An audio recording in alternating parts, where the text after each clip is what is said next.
Hi friends, welcome to Lakshmi కథల హరిబిల్లు. మనం ఇప్పుడు కొమ్మూరి వేణుగోపాలరావు గారిచే రచింపబడిన ఆత్మజ్యోతి అనే నవల గురించి చెప్పుకుంటున్నాం కదండి.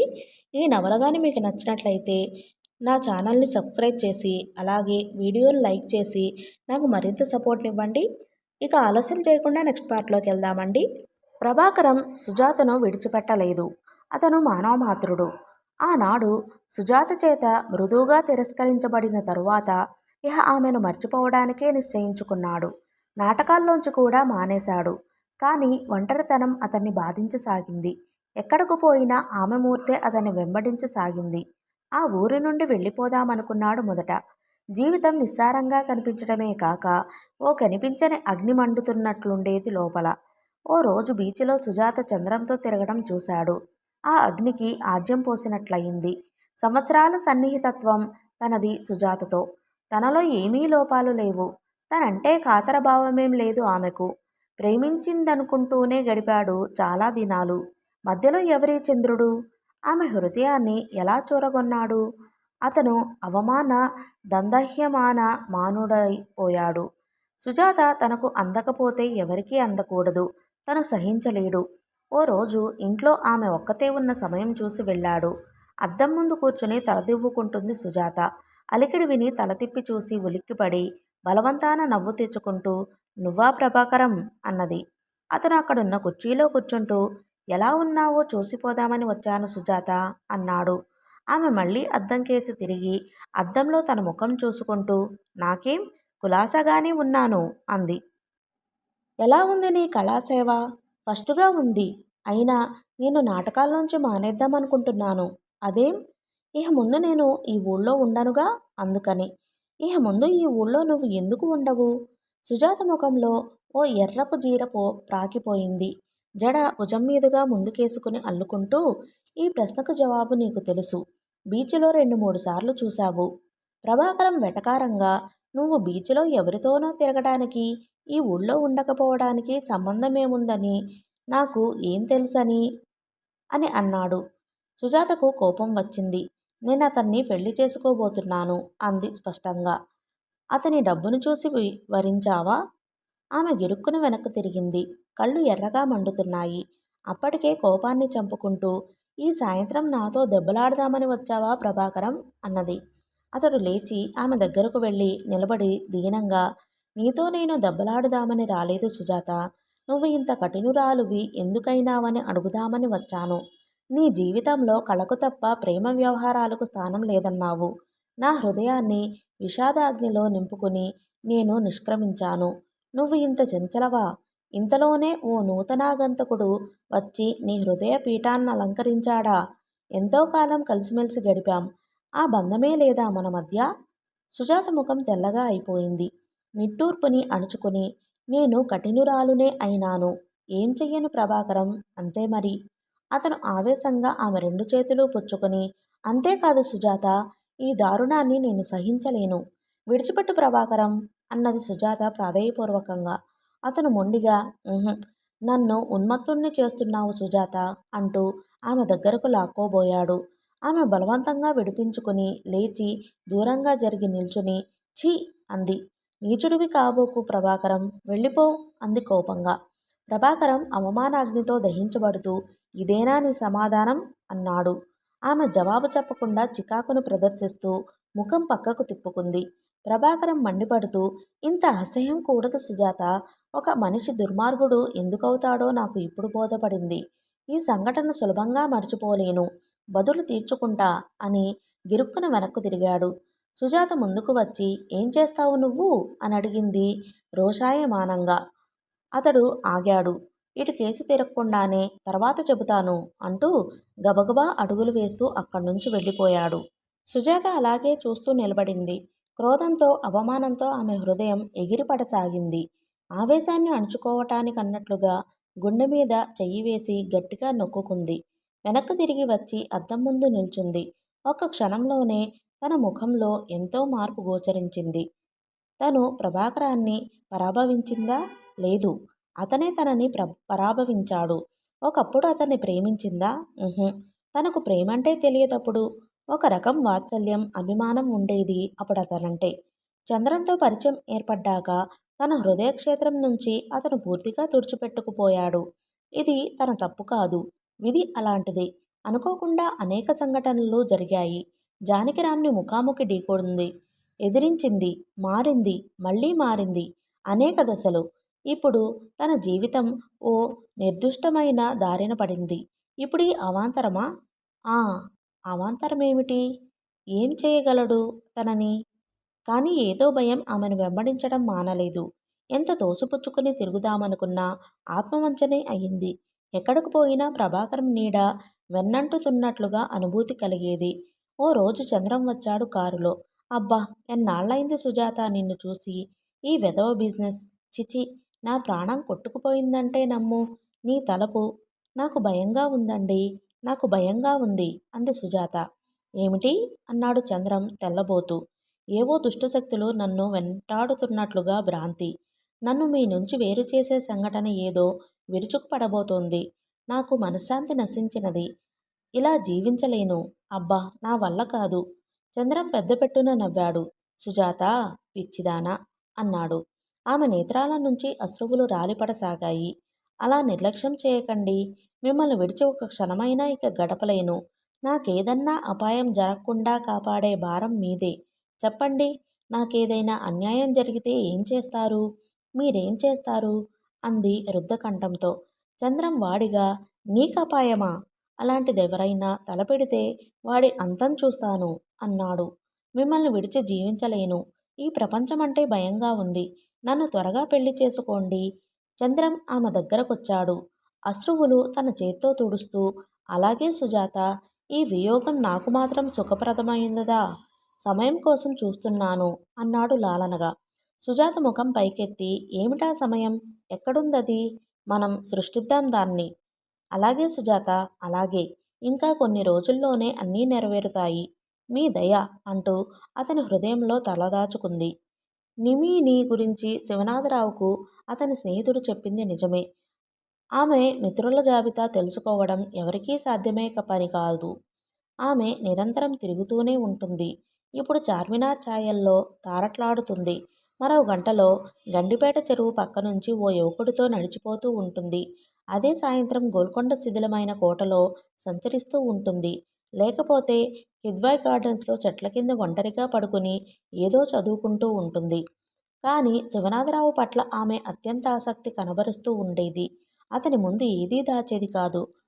ఓ సాయంత్రం హుస్సేన్ సాగర్ వంతెన మీద సిమెంట్ తిన్నె మీద కూర్చొని తన జీవిత రహస్యం చాటివేసింది. 3-4 ఏళ్ల నాటి సంగతి. అప్పటికి నేను చాలా అమాయకురాలిని. బుద్ధి వికసించిన, పుస్తకాల జ్ఞానం ఉన్న మనిషిని ఇంకా రాటుతేలలేదు. మా క్లాసులో ఓ తెలుగబ్బాయి ఉండేవాడు. అతని పేరు శివే. కానీ అతను మీలాగా మృదువైన, సున్నితమైన మనిషి కాదు. బలంగా, పొగరుగా ఉండేవాడు. కానీ అతనిలో ఏదో ఆకర్షణ ఉంది. అతన్ని చూసి నేను మోహపడ్డాను. అతను నా వెంట పడేవాడు. అంగీకరించాను. ఇద్దరం కలిసి తెగ తిరిగేవాళ్ళం. హుస్సేన్ సాగర్లోనే డింగీలో రాత్రులు విహరిస్తూ ఉండేవాళ్ళం. నిజంగా అతన్ని చాలా ఆరాధించాను నేను. అతని ఒడిలో తలపెట్టుకుని పడుకుని చిత్రమైన కబుర్లు చెబుతూ ఉండేదాన్ని. అతను చెబుతుంటే తన్మయంగా ఆలకించేదాన్ని. అతని స్పర్శలో ఆ చేతుల్లో కరిగి నీరయి ప్రవహించాను. ఆ వాగ్ధారలో తేలి ఉయ్యాలలూగిపోయాను. అలా ఎన్నాళ్ళో సాగింది కాదు. చివరకు నన్ను మోసం చేసి పరారైపోయాడు. మోసం చేసి అని ఎందుకు ఉపయోగించానంటే, ఆ రోజుల్లో నాకు వివాహ సంబంధం అంటే వ్యామోహం ఉండేది. ఆ బంధంతో అతన్ని శాశ్వతంగా నా దగ్గర ఉంచుకోవాలనుకున్నాను. దాని పర్యవసానం ఇది. ఆమె దూరంగా పోతున్న రైలు కేసి చూస్తూ కూర్చుంది. చెప్పడం ఆపి. మీరింకా అతన్ని ప్రేమిస్తున్నారా అని అడిగాడు శివనాథరావు మెల్లగా. లేదు, ద్వేషిస్తున్నాను. ఎందుచేతనంటే అతనంటే అప్పుడు పిచ్చి మోహంలో ఉండేదాన్ని. ఆ మోహం తాలూకు శీర్ణరేఖలు ఇంకా నా శరీరాన్ని అంటిపెట్టుకునే ఉన్నాయి. వాటి ప్రభావం నాకు సోకినప్పుడల్లా అతను నన్ను మోసం చేశాడన్న భావమే చప్పున మొదలుతుంది. అప్పుడు ఇప్పుడు కూడా ఈ శరీరం కోసం ఎందరో కాంక్షించారు. నన్ను అసహ్యించుకుంటున్నట్లుగా నటిస్తూనే, ద్వేషిస్తున్నామని ఆత్మవంచన చేసుకుంటూనే నన్ను కోరుతూనే ఉన్నారు. ఈ విలువైన, ఎవరికీ అందని దేహాన్ని తీసుకువెళ్ళి సునాయాసంగా అతనికి అప్పగించాను. ఆ తలుపుకొస్తేనే బగ్గుమంటుంది ఇప్పుడు. ఆ తలుపు వస్తేనే బగ్గుమంటుంది ఇప్పుడు. ఈ అవమానంతో అతన్ని నేను ద్వేషిస్తున్నాను. వద్దు, ద్వేషించకండి. ఎందుకంటే కనిపించని ఆ వ్యక్తి మీద ద్వేషంతో మీ ఆత్మని మలినం చేసుకోవద్దు. అతని మీరు నిశ్చలంగా ప్రేమించిన మాట నిజమైతే ఇహ ద్వేషానికి ఆస్కారం లేదు. అతను మిమ్మల్ని మోసగించటం అనేది మీ తొందర వల్లే వచ్చింది. ఆ బలహీనతే లేకపోతే మోసమూ లేదు, ద్వేషమూ లేదు. నిమి నవ్వి ఊరుకుంది. ఏం జవాబు చెప్పలా. ఆమె సాధారణంగా ఎప్పుడూ తెలుగువాళ్లలాగానే చీర కట్టి అలంకరించుకునేది. కానీ ఆమె ముఖం చూసి తెలుగు స్త్రీ అని పొరబడేందుకు మాత్రం అవకాశం లేదు. అప్పుడప్పుడు గౌను ధరిస్తుండేది. ఆమె ముఖంలో ఎప్పుడూ చికాకు, అభినయం ఉండేది కాదు. మలినరహితమైన తారళ్యమే ప్రభావిస్తూ ఉండేది. ఈ తారళ్యపు లావణ్యమే ఆమెను అందగత్తెను చేసింది. నేను సంగీతం నేర్చుకుంటున్నాను అంది ఒకరోజు. ఎక్కడా? ఓ తెలివైన మాస్టారు. అతను కేవలం సంగీతం మాస్టారే కాదు, అసాధారణమైన వ్యక్తి. జీవితాన్ని తరచి ప్రయోగాలు చేసి సాధించింది చాలా ఉంది. అద్భుతమైన శక్తులున్నాయి అతని దగ్గర. ప్రస్తుతం అతని ఆకర్షణలో ఉన్నాను. అతని విచిత్ర ప్రభావంలో మునిగి ఉన్నాను. ఇది ఎక్కడిదాకా తీసుకుపోతుందో తెలీదు. శివనాథరావులో కుతూహలం చెలరేగింది. ఆమె దేన్నో అన్వేషిస్తోంది. ఆమెను అనుసరించి నిజం తెలుసుకోవాలనుకున్నాడు. ఆమె తనతో ఎన్ని విషయాలు చెప్పినా ఏమైనా దాస్తోందేమో అన్న సందేహం పొటమరిస్తూ ఉంటుంది. ఆమెను అర్థం చేసుకోవాలనుకున్నాడు. ఆమె రాత్రిళ్ళు తిరుగుతుందని నలుగురూ చెప్పుకుంటారు. రాత్రిళ్ళు ఎందుకు తిరుగుతుంది? ఎక్కడకు పోతుంది? ఆ రాత్రి 9 గంటలకల్లా బట్టలేసుకుని హిమాయత్ నగర్లోని ఆమె ఇంటి దగ్గరకు వెళ్ళాడు. ఎదురుగా కాఫీ హోటల్లో లాంటిది ఏమీ లేవు. రోడ్డు మీద ఒకే చోట గంటల కొద్దీ నిల్చోవడం ఎవరికన్నా సందేహానికి తావిస్తుంది. అటూ ఇటూ పచార్లు చేసినా బావుండదు. కానీ దగ్గర్లోనే ఓ కారు షెడ్డు ఉంది. దాని క్రిందకు పోయి నిల్చుంటే కొంతవరకు పర్వాలేదు. ఆ ఇంట్లోంచి ఎవరు బయటకు వచ్చినా పూర్తిగా కనిపిస్తుంది. అతనక్కడకు పోయి నిలబడ్డాడు. గేరేజ్ తలుపులు తాళం వేసి ఉన్నాయి. పైన షెడ్డు ఉంది. అతను ఆలోచిస్తూ నిల్చున్నాడు. నెమ్మదిగా కాలం గడిచిపోతోంది. 10 దాటేసరికి వాళ్ళింట్లో దీపాలు ఆర్పివేయబడ్డాయి. నిమి బయటకు వస్తుందా? ఇంట్లో వాళ్ళేమీ అనరా? ఎలా సాధ్యమవుతుంది? గంటలు గడిచిపోతున్నాయి. అతను ఓపిగ్గా అలానే ఎదురు చూడసాగాడు. ఈ స్థితిలో పోలీసు ఎవరన్నా చూస్తే వచ్చి లేనిపోని ప్రశ్నలు వేస్తాడు. రోడ్డు మీద నుంచి 5 నిమిషాలకు, 10 నిమిషాలకు కార్లు, రిక్షాలు పోతూనే ఉన్నాయి. క్రమంగా 2 అయింది. ఇంక ఇవాళ ఆమె బయటకు రాదని నిశ్చయించుకుని అతను ఆ చీకట్లో నడుస్తూ గదికి చేరుకున్నాడు. మరో 2 రోజులు అలానే గడిచాయి. అయినా అతను విసుగు చెందలేదు. జిజ్ఞాస ఒకటి హెచ్చుమీరుతోంది అతనిలో. ఎన్నాళ్ళైనా నిజమో కాదో తేల్చుకోనిదే విడవకూడదనుకున్నాడు. ఈ బాధంతా లేకుండా నిమీని అడిగితే చెప్పివేస్తుంది. కానీ అందులో సుఖం లేదు. తనంతట తాను తెలుసుకోవాలి. 3వ రోజు అతని శ్రమ ఫలించింది. యథాప్రకారం అతను కార్ షెడ్ ముందు నిల్చున్నాడు. 11 గంటల వేళ నిమి బయటకు వచ్చింది. దగ్గర్లో ఉన్న కిళ్ళీ కొట్టు అరగంట ముందే మూసివేయడం చేత చేరువలో సందడి ఏమీ లేదు. శివనాథరావు గుండె గబగబా కొట్టుకుంది. వెనక్కు జరిగి నిల్చున్నాడు. ఈ రాత్రివేళ బయటకు ఎలా వచ్చింది నిమి? ఆమె తల్లి, తండ్రి యొక్క ఆంక్షలు ఏమీ లేవా? ప్రపంచంలో ఈమె ఎవరికీ భయపడదా? నిమి ఎప్పటిలా చీర కట్టుకుంది. ఆ చీకట్లో ఆమెను చూస్తే హిందూ వనితే అనుకుంటారు. చాలా మామూలుగా స్వేచ్ఛగా నడిచిపోసాగింది. ఆమెను కొంత దూరం పోనిచ్చి రోడ్డు మీదకు వచ్చి ఆమెకు బాగా దూరంగా నడవసాగాడు. 2 ఫర్లాంగులు అలా పోయేసరికి 4 రోడ్ల కలయిక వచ్చింది. అక్కడున్న ఇరానీ హోటల్ తెరిచే ఉంది. 5-6గురు లోపల కూర్చొని టీ త్రాగుతున్నారు. బయట ఉన్న పాన్ దుకాణం తీసే ఉంది. అక్కడ నిలబడి సిగరెట్లు కొట్టుకుంటున్న 2 మనుషులు రాత్రివేళ అలా ఒంటరిగా నడిచిపోతున్న వయసులో ఉన్న స్త్రీ వంక ఆసక్తితో తిలకించారు. ఆమె రిక్షా ఎక్కుతుందేమో అనుకున్నాను. కానీ నడిచేసాగింది. ఇంకా కొంత దూరం పోయాక ఎడంవైపు తిరిగి చిక్కడపల్లి వైపు పోసాగింది. ఇప్పుడు నిమి నడుస్తున్న సందులో జనసంచారం ఏమీ లేదు. ఆమె వెనక్కి తిరిగి చూస్తే చాలా సులభంగా అతన్ని పసిగట్టగలదు. ఆ సందులో ఇళ్లన్నీ ఇరుగ్గా ఒకదానినొకటి అంటిపెట్టుకున్నట్లుగా ఉన్నాయి. ఇంచుమించు అన్ని ఇళ్లలోనూ దీపాలు ఆర్పబడి ఉన్నాయి. ఎటు చూసినా చీకటి. నిమి ఓ పెంకుటింటి ముందు నిలబడి తలుపు కొట్టింది. లోపల లైటు వెలిగింది. తలుపులు తెరుచుకున్నాయి. గుమ్మంలో ఓ దృఢకాయుడైన మనిషి నిలబడ్డాడు. తెలుగువాడే. బనియను వేసుకున్నాడు. పంచ కట్టుకున్నాడు. గిరిజాల జుట్టు. ముఖంలో ఓ విధమైన అధికారం, క్రూరత్వం ఉంది. నమస్కారం మేస్టారు అంది నీమి. లోపలికి రా అన్నాడతను. ఆమె లోపలకు వెళ్ళింది. అతను తలుపులు వేసేశాడు. శివనాథరావు ధైర్యం చేసి ఆ ఇంటి ముందుకు వచ్చి నిలబడ్డాడు. సందులో ఎక్కడా జనసంచారం లేదు. ఏమీ అలికిడి లేదు. ఆ ఇంటి కిటికీ తలుపులు తెరిచే ఉన్నాయి. లోపల లైటు వెలుగుతోంది. దానికి సూటిగా వచ్చి నిలబడితే లోపలకు చూడవచ్చు, కానీ ఆ విషయం వాళ్ళు గ్రహించే అవకాశం ఉంది. శివనాథరావు అటూ ఇటూ చూశాడు. ఎదురింటి అరుగుంది. దాని మీదకు పోయి కూర్చుంటే ఒక విధంగా తను చేసే పని చాలా నీచంగా ఉంది. కానీ మొదటనే అసలీ జోలికి రాకుండా ఉండాల్సింది. ఇప్పుడు ఇంతవరకు వచ్చి వెనక్కు తగ్గబుద్ధి కావటం లేదు. నెమ్మదిగా చప్పుడు చేయకుండా ఆ అరుగు మీదకు చేరాడు. ముఖం కొంచెం ఎత్తి కిటికీలోంచి చూశాడు. ఆ గిరిజాల మనిషి మంచం మీద పడుకుని ఉన్నాడు. నిమి ఆ మంచం మీదే కూర్చుని ఉంది. ఆమె ముఖం అటు త్రిప్పి ఉంది. అతను ఆమె ముఖంలోకి చూస్తున్నాడు. ఏదో చెబుతున్నట్లున్నాడు. అతడి పెదాలు కదులుతున్నాయి. ఓ 5 నిమిషాలు గడిచాక అతని పెదవుల కలయిక ఆగిపోయింది. ఏకాగ్రంగా చూస్తూ ఉన్నాడు. ఓ అరగంట గడిచింది. నిమి లేచి నిలబడింది. ఇంకా ముఖం అటు త్రిప్పే ఉంది. అతను కూడా లేచి నిలబడ్డాడు. లోపలకు పోయాడు. ఆమె కిటికీ దగ్గరకు వచ్చి బయటకు చూసింది. శివనాథరావు ఉలిక్కిపడ్డాడు. తనని గమనించిందా? కానీ ఆమె అతన్ని చూడలేదు. లోతుగా ఏదో ఆలోచిస్తూ ఎక్కడికో చూస్తోంది. ఇప్పుడు ఆమె ముఖంలో చాలా మార్పు గోచరిస్తోంది. ఉజ్వలంగా ఏదో వెలుగుతో, తన్మయమైన అనుభూతితో దీప్తితమవుతుంది. ఈ ప్రపంచానికి సంబంధించిన వ్యక్తిలా లేదు నీమి. ఆమెలో విపరీతం ఉంది ఇప్పుడు. గిరిజాల మనిషి లోపల నుంచి బయటకొచ్చాడు. నిమి అతని దగ్గరకు వెళ్ళింది. ఇంతలో తలుపులు తెరుచుకున్నాయి. ఇద్దరూ బయటకు వచ్చారు. అతను లోపల దీపం ఆర్పేశాడు. ఇంటికి తాళం వేశాడు. అతని చేతిలో సంచి ఉంది. వాళ్ళు ప్రపంచాన్ని లెక్క చేస్తున్నట్లుగా లేదు. మౌనంగా ఒకరి వెనక ఒకరు నడవసాగారు.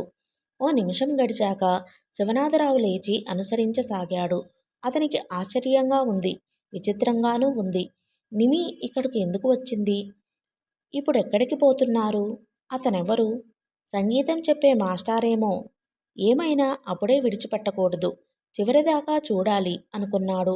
వాళ్ళు రోడ్డు మీదకు వచ్చారు. అక్కడంతా చాలా సందడిగా, మనుషులతో, బళ్లతో హడావిడిగానే ఉంది. ఓ రిక్షావాడు వాళ్ళ ముందుకొచ్చాడు. ఏమీ సంకోచించకుండా అందులోకి ఎక్కి కూర్చున్నారు. శివనాథరావు సందిగ్ధంలో పడ్డాడు. మరు క్షణంలో ఇంకో రిక్షాను పిలిచి అందులో ఎక్కి కూర్చున్నాడు. సంకోచం మాని మొదటి రిక్షాను అనుసరించమని చెప్పాడు. ఆతృతని అణిచిపెట్టుకుంటూ ఆలోచించసాగాడు. రిక్షా క్రమంగా చిక్కడపల్లి వంతెన, బడీ చౌడీ, సుల్తాన్ బజార్ దాటిపోసాగింది. కోఠీ దాటి, అఫ్జల్గంజ్ దాటి చార్మినార్ వైపు తిన్నగా పోసాగింది. చార్మినార్ సమీపానికి వచ్చాక అక్కడ నుంచి మలుపు తిరిగి అనేక సందులు, గొంతులు దాటి ఓ ఏకాంత ప్రదేశంలో నిలిచిపోయింది. దానికి చాలా దూరంగానే తన రిక్షా ఆపాడు శివనాథరావు. వాళ్ళిద్దరూ మళ్ళీ నడవసాగారు. రిక్షాను పంపించేసి అతను నడవసాగాడు. ఈ ప్రదేశాన్ని దూదీ చౌక్ అంటారు. ఇక్కడ ఎక్కువగా దుండగులు, త్రాగుబోతులు, ఫకీర్లు ఉంటారు. తరచూ ఏదో అత్యాచారాలు జరుగుతూనే ఉంటాయి. ఇక్కడ మనుషులు విచిత్ర వ్యక్తులు. తమ పక్క ఎంత విపరీతంగా జరుగుతున్నా ఆ ఊసే పట్టించుకోరు. కానీ కొత్తవాడు వస్తే మటుకు అనుమానిస్తారు. ఓ చోట శ్మశానంలా ఉంది. దూరంగా మంటలు మండుతున్నాయి. గళ్ళ లుంగీలు కట్టుకుని 2-3 మనుషులు, పైజామాలు కట్టుకుని మరికొందరు ఓ శిథిలమైన మందిరం ముందు కూర్చుని పేక ఆడుతున్నారు. యువతల చెట్టు కానుకుని కూర్చుని ఫకీరొకడు గంజాయి తాగుతూ మధ్య మధ్య జోగుతున్నాడు. ఓ విరిగిపోయిన బండి మీద శంకిణిలా ఉన్న ఓ ఆడది పడుకుని నిద్రపోతోంది. అక్కడక్కడ బైరాగులు, త్రాగుపోతులు నేల మీద, అరుగుల మీద పడి వాళ్ళ లోకాల్లో ఉన్నారు. గిరిజాల మనిషి, నిమి శ్మశానంలా ఉన్న ఆ ప్రదేశంలోకి పోసాగారు. పేకాడుతున్న వాళ్ళు ఓ నిమిషం అటు కేసి చూసి పంతుల్ బే అనుకుని తమ పనిలో నిమగ్నాలయ్యారు. శివనాథరావు సంకటావస్థలో పడ్డాడు. ఇంక ముందుకు పోలేడు. ఇక్కడ ఒంటరిగా ఉంటే తేలిగ్గా అనుమానించేస్తారు వీళ్ళు. అతను అటూ ఇటూ చూశాడు. ఎవరికంటా పడకుండా శ్రేయస్కరంగా ఉండే చోటెక్కడా కనబడలేదు. వెనక్కి వెళ్ళడం అనేది కల్లా. చేసేది లేక కొంచెం ఏకాంతంగా ఉందనుకున్న పడిపోయిన కొంపకేసి పోయి అక్కడ రాళ్లగుట్ట ఉంటే దాని మీదకు పోయి చతికిలపడ్డాడు. ఇక్కడ నుంచి వాళ్ళిద్దరినీ పరికించవచ్చు. వాళ్ళు ఆ శ్మశానంలోకి కొంత దూరం పోయి ఒకచోట ఆగారు. గిరిజాల అతను చుట్టూ చూసి మంచి అనువైన జాగాను ఎంచుకున్నాడు. కూర్చుని చుట్టుపక్కల పడి ఉన్న పుల్లలు పుడకలు ఏరి పేర్చి మంట చేశాడు. సంచిలోంచి ఏవో వస్తువులు తీసి నేలమీద అమర్చసాగాడు. నిమి నిలబడే ఉంది. ఎటో చూస్తోంది.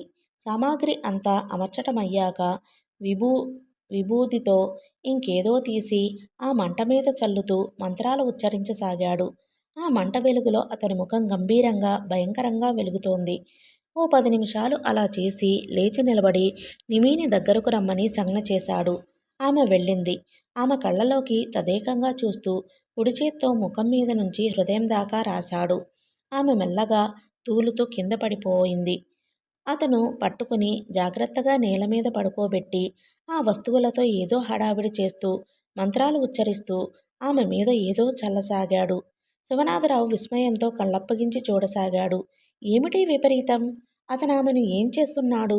ఈ తతంగం వలన ప్రయోజనం ఏమిటి? చుట్టుపక్కల వాళ్ళెవరూ ఈ వ్యవహారంలో కల్పించుకోరేం? కనీసం తలలు తిప్పైనా చూడరేం? తను కలగంటున్నాడా? అతను టైం చూసుకున్నాడు. 1 గంట దాటుతోంది. పేకాడుతున్న వాళ్లల్లో ఒకడు ఆ ప్రాంతంలో ఒక కొత్త వ్యక్తి కూర్చుని ఉన్నట్లుగా పసిగట్టాడు. పక్కవాడి చెవిలో గొణిగాడు. ఒక్క క్షణంలో అందరూ గుసగుసలాడుకోసాగారు. అతను మామూలు వ్యక్తి అయితే పర్వాలేదు. పోలీసు అయితేనే చిక్కు. వాళ్లకు పోలీసులంటే మాత్రం భయం. అందరూ ఇదివరకు మామగారి మర్యాద కాస్త రుచి చూసి వచ్చిన వాళ్లే. వచ్చింది పోలీసు కాకపోతే బెదిరించి 4 డబ్బులు లాక్కోవచ్చు. నువ్వు వెళ్ళమంటే నువ్వు వెళ్ళమనుకోసాగారు. ప్రతి ఒక్కడికి అనుమానమే. ఆఖరికి ఒకడు లేచి వెళ్ళి బండిమీద నిద్రపోతున్న ఆడదాన్ని మెల్లగా భుజం తట్టి లేపాడు.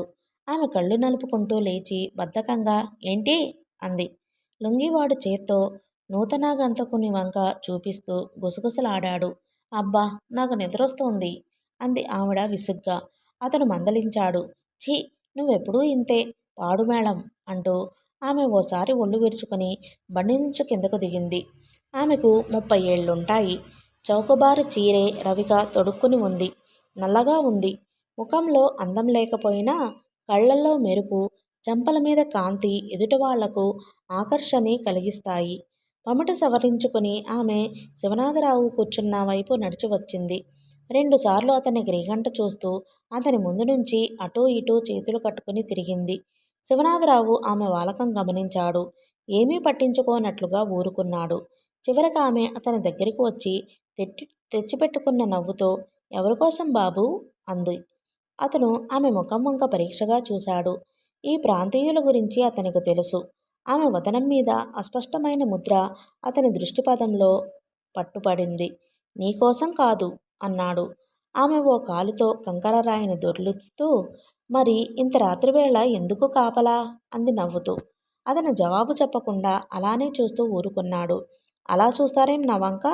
అన్నదామె మందహాసం చేసి. బావున్నావని? ఆమె కొంచెం దగ్గింది.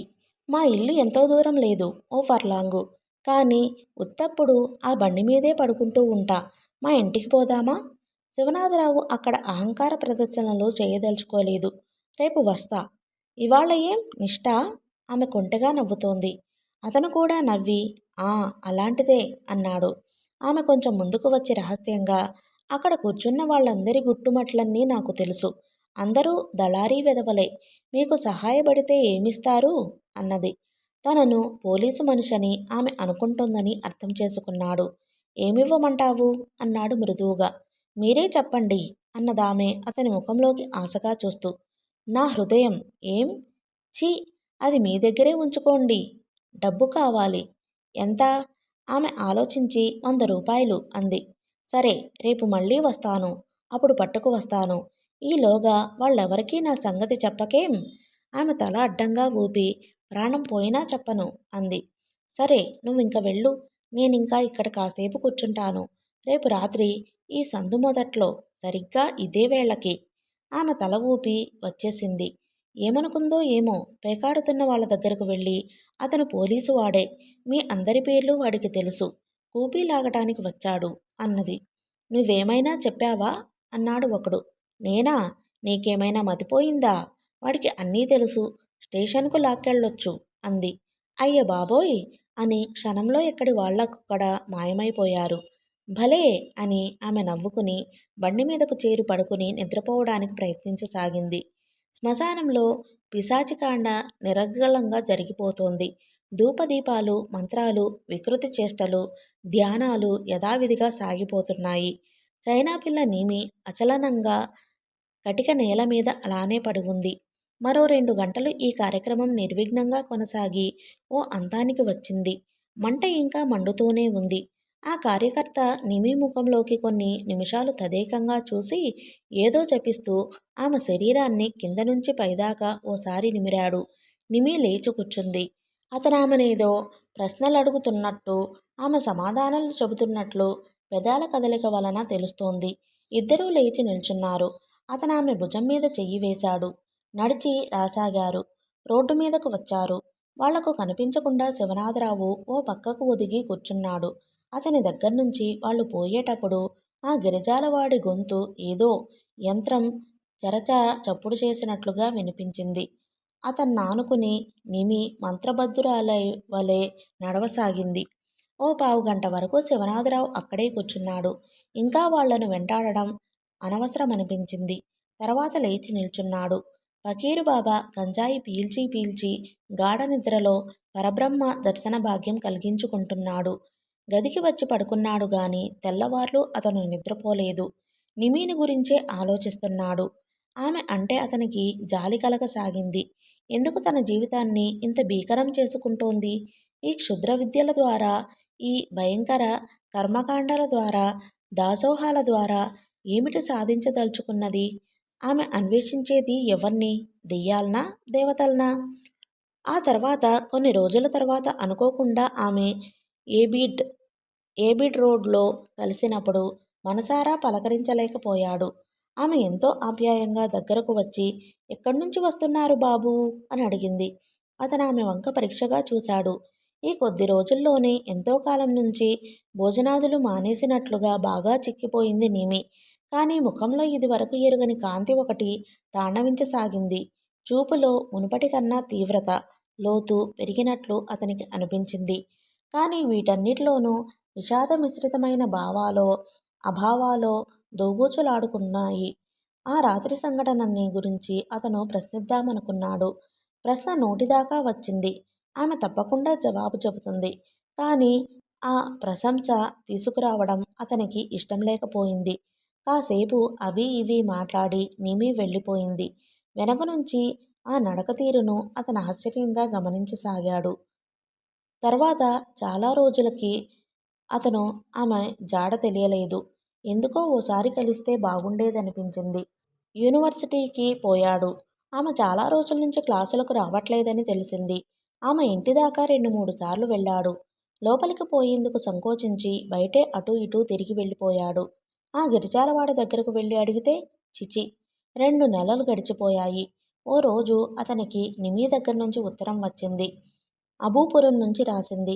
ప్రియమైన బాబు, ఇంటి నుంచి బయలుదేరి వచ్చాక మొదటిసారిగా మీకు ఉత్తరం రాస్తున్నాను.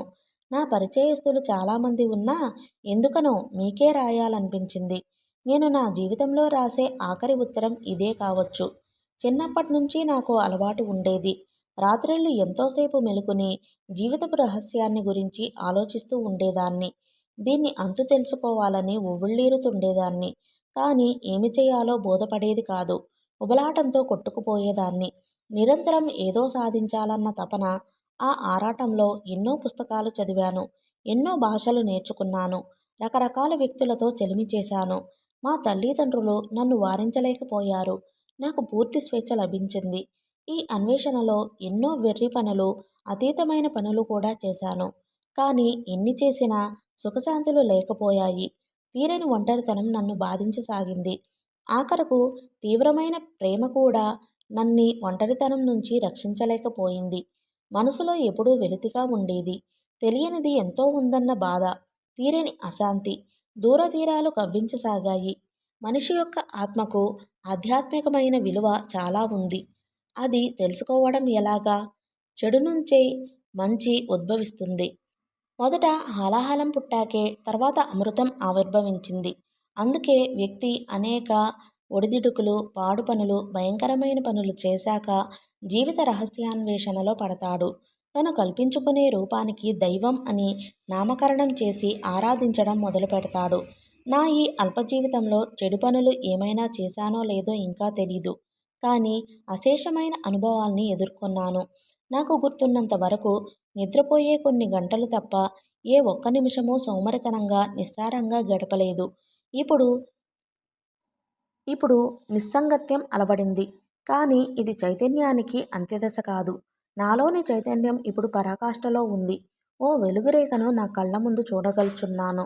ఈ 2 నెలల వ్యవధిలో చాలా ఊళ్ళు తిరిగి ఇక్కడకు చేరుకున్నాను.